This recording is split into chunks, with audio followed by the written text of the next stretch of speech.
These are going to be our two push-up variations. So we're going to start with just your standard push-up, but there is a focus on the eccentric, okay, which can be really challenging for some people. If you need to do from your knees, that's totally fine, and progress yourself eventually to getting in the full kind of plank position. You want to aim for hands right underneath shoulders.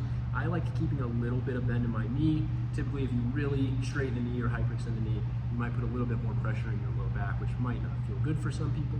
So a little bit of bend in the knee. If you need to, put the bottom of your feet on a wall. That can help with that position. Take a little bit of strain away from the backside if you're feeling it. From here, a little bit of bend. Weight right on top of my hands that are right on top of my shoulders. I'm going to control on the way down. So I'm going to let my elbows just soften as I start to bend at a 45-degree angle. Push up. I'm thinking about pushing through the ground. That's why I get up, not kind of extending to get up. And then our variation is going to be an offset push-up. So you can use plates. They're probably not my favorite thing. I like something that your whole hand will have contact to, whatever that may be.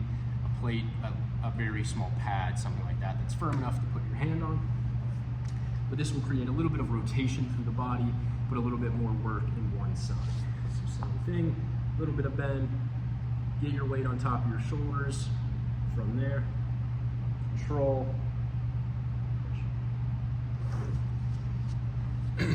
You can play around with how much you're elevating to one side. I wouldn't go crazy with it, a couple inches